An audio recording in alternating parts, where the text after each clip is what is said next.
Hi guys, nice to see you, it's Andrew Zeleno. I'm a professional audio engineer with a lot of years of experience in the industry.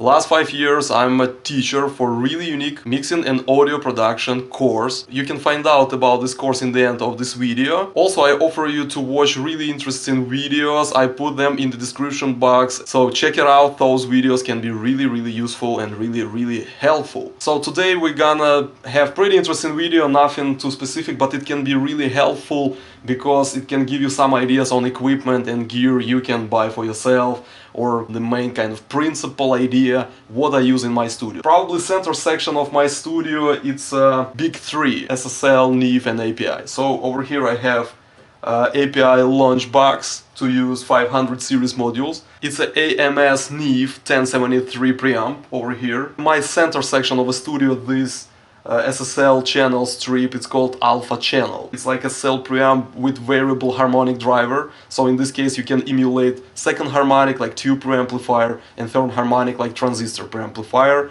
and everything in between, you know, like a blend of two type of coloration. In my opinion, it's not the best preamplifier. I would say a little bit dirty, sometimes can be a little bit muddy, but sounds pretty tasteful. The most important from this channel strip, people usually think it's a 9000 stripped down SSL equalizer, so it's 9000E series equalizer.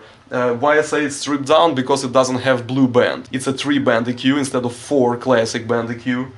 But honestly speaking, it covers all your needs if you don't do some crazy stuff. But the most important, what you usually don't expect, it's a converter. It has built-in AD converter, and this converter just amazing quality. You know, it's like top-notch converter, giving you really transparent, really kind of open and bright sound when your sound, what you recorded, doesn't drown in a mix. You know, sometimes when you use regular converters from typical audio interfaces like Focusrite, Scarlett series, or Focusrite Sapphire, I bought it like 15 years ago. But of course, quality of preamps and especially quality of a converter, you know, comparing to SSL Alpha Channel converter. You know, Alpha Channel is a little bit like stripped down version, more affordable version of SSL equipment. Over here I have decent SSL channel strip, different series, 4000, 9000, EQs, compressors, preamps. Of course I use this stuff more, but I still cannot go away from Alpha Channel from SSL because it's amazing converter. Next preamplifier, it's TLAudio 5050. It's a British company, another British company. I mean, they all British. Usually this company probably is not considered like from top end studios, but honestly speaking, what kind of quality you get from TLAudio company, you know, it's really top end, I would say. So it's really good hybrid preamplifier. Hybrid means you have transistor gain section, but then you color your sound with a tube. So it's real tubes over there inside. So it's really good. It's paired with the tube compressor. It's really good module because it has variable impedance for this preamplifier from 1 kilo ohm to 10 kilo ohm. It's line input. Basically I send from DAW to analog devices using this line input, really good quality. Then we have classic high pass filter and low pass filter from SSL. It's 9000 series low and high cut filters. Also you have instrument input, so basically DI input for instruments if you record, let's say, electric guitar or bass guitar directly to your DAW. It's a classic 4000E series SSL equalizer, 4-band EQ with additional really cool feature. It has additional circuitry from brown knob. So as you know, in the history it was 3 4000 series: orange knob, brown knob and black knob. Black knob probably is the most famous, but it has brown knob as well. So you use this button to switch between black knob and brown knob. That's it. So if you want to engage EQ, you just press input button and EQ works. If you don't need EQ, you just bypass EQ, not pressing this in button. That's it. You go to 9000 series equalizer. It has E curves and G curves. This equalizer is still not copy of this equalizer because this even E series EQ still sounds different because it's 9000 series equalizer. It has different coloration. As an additional feature you have G series equalizer, which gives you absolutely different curves. So it's a really good alternative for E series. Then you have 9000 Dynamics module. Dynamics module contains compressor. It's really famous drum compressor first of all, but can be used as a general purpose compressor for pretty everything. And you have expander gate, really amazing expander gate. You know, this expander gate can be absolutely compatible to pretty any digital advanced gate and expander, so it's amazing. I would probably fall down if I'd seen something like that in early 80s, you know, it's absolutely advanced technology. If I use analog channel strip, I send audio from audio interface to this line input. 1, 2, 3, 4, 5 preamplifiers, 5 equalizers, 3 compressors, home studio setup, so of course I don't have a lot of equipment. In my apartment, I moved to Canada a couple of years ago, so I still live in an apartment and having like small studio. Not too many pieces of gear, but every piece is really high-end. If I record electric guitars, I mostly prefer to use this Wizard modern classic amplifier. It's a 4500 guitar amplifier from boutique company. Owner of this boutique company is former AC/DC tech. It's hardly modified plexi type of amplifier with a really high gain channel. 2 channels amplifier, first channel is like Marshall plexi channel and second gain is a really high gain channel. It's 100 watts, of course. It has boosts, so pull out, basically you boost every channel. How I connect this amplifier to DAW, really simple. For this I use load box. It's a reactive load box. It's a Suhr Reactive Load. From there I put a cable to SSL channel strip. I go through this converter and I send signal to my DAW. By the way, don't forget to ask questions if you have any questions on this equipment. I also have a request for you. Choose some equipment from what I'm gonna show you today and I will do a review with more details on it, how to use it. Quality of your audio depends on skills. It's something like 90% of your audio quality. So first of all, you get in skills. Secondly, you are getting equipment. Don't forget about that. So skills over equipment. So that's why I say, first of all, get the most top skills you can get. Let's say from my course or maybe some top-end schools. Who knows, you know. I had students graduated from Berkeley, the best audio engineering university, and they said my course is better. So my course definitely gives you those skills. Every day I got requests from potential students. Right now I have 30 students in 4 groups. Usually you check schedule and the price. If it works for you, I provide free trial lesson. So you can check how we learn, what level of my explanation, what exactly we learn, how great this course is, and then you proceed attending the course. That's it. So check it out. What we have over here. Microphones and guitars will go last. Okay, so what about monitoring? So on this side, as you can see, my 3 pair of monitors. Main idea of monitoring in my studio, I don't believe in the perfect monitor. I believe some monitors are better to show you muddiness or low end or upper mid-range or kind of sharpness. That's why I have pretty different setup on every monitor pair. So I have my main monitors, it's a DynAudio Lyd7. They are really good to show you mid details, especially in low mid. I would say those monitors are great for showing muddiness. First of all, boxiness. So if something like that in your mix, you instantly hear it. Honestly speaking, after I started to use these monitors, I even you know, like got rid of, let's say, 80% of my reference tracks. Only 20% of mixes survived after I checked those mixes on these monitors. So they're really good to show you like bad mixes. So I would say, again, honestly speaking, it still doesn't depend on just monitors. Skills still over monitors. Monitors are really important, but great skills with worse monitors are better than no skills and these monitors, I would say. It matters only when you have skills. As you can see, I have the same DynAudio Lyd7, it's just black design, but it's the same monitor. And it stays further away from walls. Behind this monitor, like 5 feet or 6 feet, I have a bass strap. This monitor has nothing to do with corners because it's pretty far away, plus bass straps. So this monitor is set up differently. It has full and low response comparing to these monitors. If I need to check my low end, I go to this one monitor and I check mono mix using this one monitor. So it's pretty good. And this one is my oldest monitors from Alesis company. I would say it's more like hi-fi monitors, showing you a lot of low end, a lot of highs, and not enough mids. You can get pretty bright and harsh, really annoying sharp sound if something wrong with your mix. So I use mostly these monitors to check sharpness and annoying high frequencies. So when I check mixes of my students, when we do homeworks, we check real homeworks. I check not some project I gave you, I check exactly your mixes. You can choose what exactly you want to mix. You can work on your own songs or on songs of your clients if you're a mixer, let's say.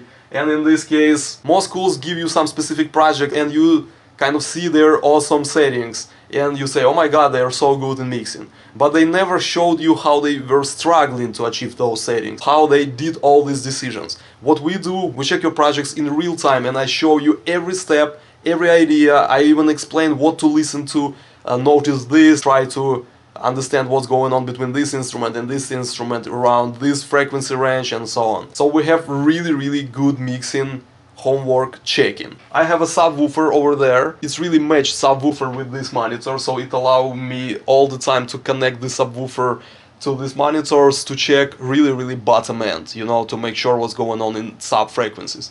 So subwoofer is pretty important. If you have a really small room, you can, especially with parallel walls, you can get amazingly awful standing waves.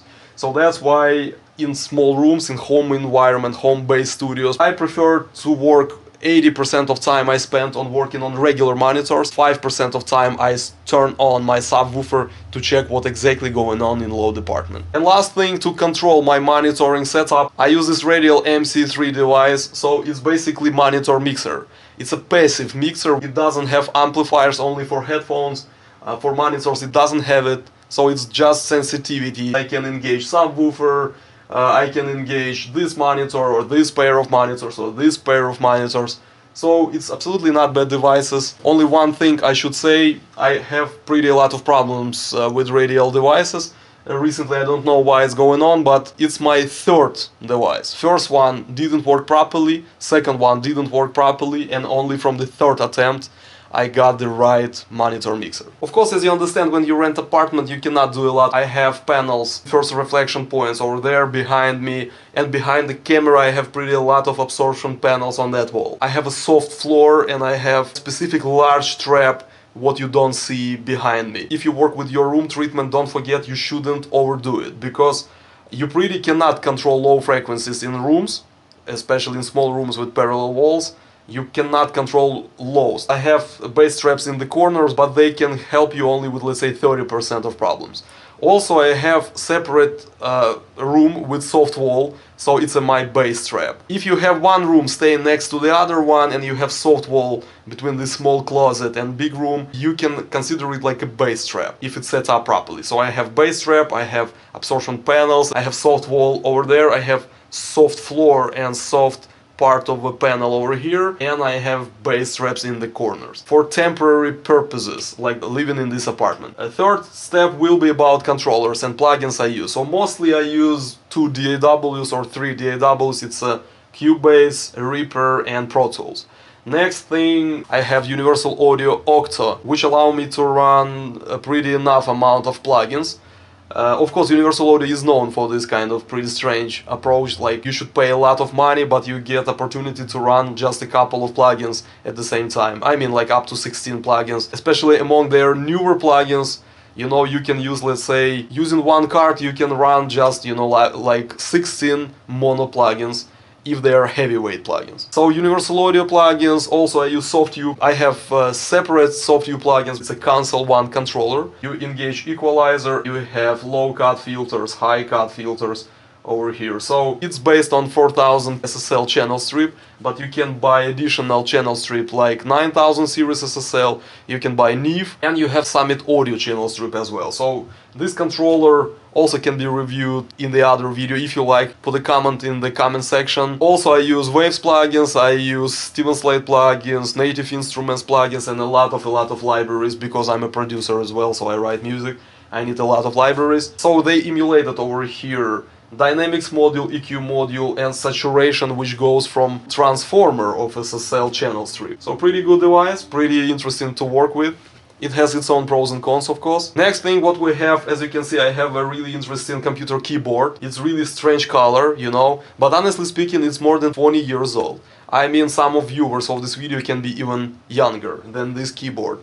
Why I use this old and really bad looking keyboard, absolutely not suitable for my studio setup, is just because of it's a vintage keyboard. You know, tube saturation for your sound, all that stuff, you know. If you want really tasteful sound, you use computer keyboard like this.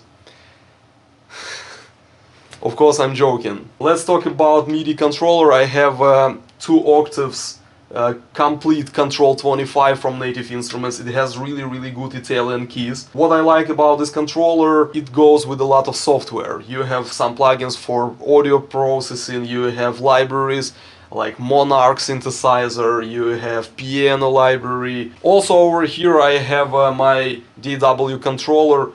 You know, it's pretty simple, it's only one fader, but I even prefer one fader because I don't need to find exact fader on my MIDI controller. All the time I know where this fader is, you know, and I just select the track and I move this fader. It's fully motorized fader, so it moves back and forth, so really helpful, really good device for relatively small amount of money. In my studio I have 3 pair of headphones. It's the most expensive headphones. It's a Sennheiser HD800. It's pretty decent headphones with pretty kind of advanced technology, but honestly speaking, for audio monitoring, it's not the greatest headphones. They sound too great, you know. If your mix sounds like a piece of, you know, piece of something not so good, you know, it will still be sounding great in these headphones. So it's really expensive headphones just for listening music, to enjoy movies, all that stuff. I have small PX100 Sennheiser headphones. They are really good for muddiness, for checking muddiness, and AKG 271 MK2 headphones, closed headphones for recording. What about recording? Now in my studio I have 3 microphones. Rode K2 is my main vocal microphone. It's a tube, pretty known microphone, pretty affordable one. I mean, it's not the greatest microphone in the world, but pretty decent workhorse of your studio. So K2, again, it's pretty old mic. Don't forget what you bought like 10 years ago. It's not the same what you buying today, because manufacturing is changing. My second microphone, AKG C1000. It's a pretty cheap microphone, you know. I wouldn't say it's a really good recording mic, but actually with great recording skills it's still not bad. You know, skills again over equipment. Mostly I use it for video recording. If you've seen my classes or if you've seen some videos from my channel, by the way, don't forget to check the channel because there is a lot of helpful videos. Again, don't forget to subscribe, you know, not to miss something important what I'm gonna upload pretty soon. I use this microphone for all these videos. And my third microphone, it's a Rode transistor mic, NT2000. Really versatile microphone. You know, again, it's not U87, but not bad microphone. If you know what to do with it, you will be okay. Over here we have 3 guitars. They are all Gibsons. I know Gibson's production quality went down, but they are pretty old guitars. It's 2004. Les Paul Jr. is 2010, and it's just accidentally really good from 2016. I checked the whole store. You know, 9 SGs were pretty bad, I didn't like them, but this one was just magical, you know, it's just that coincidence when it's your guitar. I couldn't go out from a store without this guitar, so it was amazing. If you find one really decent good guitar, definitely it's not about brand, it's about this specific item. SG Standard 498T, so pretty hot humbucker over here. Next guitar is my Gibson Les Paul Custom Shop from 2010, Buzzbuckers 1 and 2. Great build quality, it's amazing guitar, pretty lightweight, stays in tune just enormously well. This guitar is limited edition because it's a reissue 7, 1957 reissue, but they kind of predict like somebody got rid of gold finish and make a sunburst. It's a limited edition refin 1957, so looking like 1958, but actually it's 57 reissue. Really good guitar. And third guitar, it's a just junior, but it's not simple junior, it's custom shop junior, enormously long sustain, so it has P90 pickup. I bought Duncan humbucker with exactly the same housing, like P90 cover, dog ear cover, so I can put a humbucker if I need, or I can keep going with P90. It's a J200, but from Epiphone. Sounding pretty muddy, honestly speaking. I don't like this guitar for recording, it's just only for music writing. Probably it's like that because of it doesn't have solid back and sides. So over here we have my like practice amps. I just write music based on these amplifiers.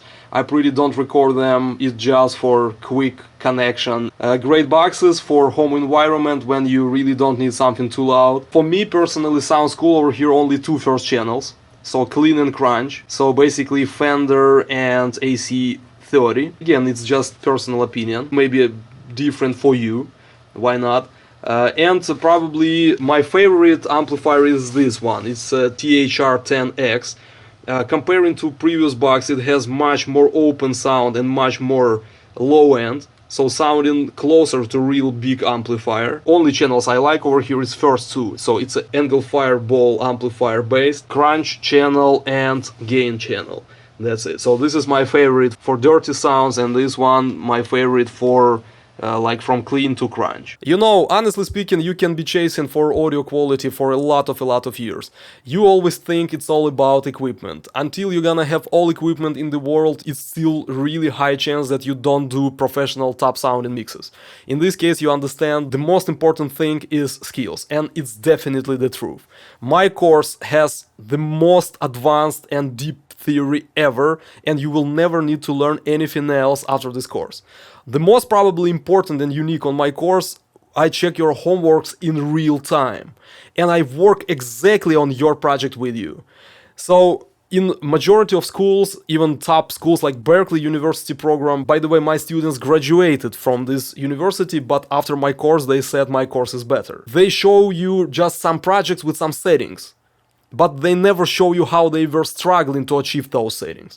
What I do, I never check your homeworks before the class. I open it for the first time in real time, and we do together better. And we're not just, working on something like, you know what, it sounds bad or sounds good. We instantly compare your track with some track from top 20 audio engineers sounding the best.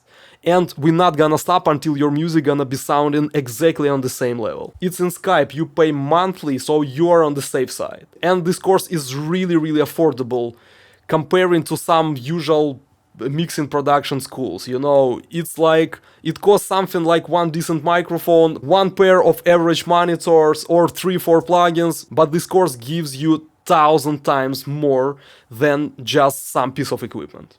So check this course. See you, bye.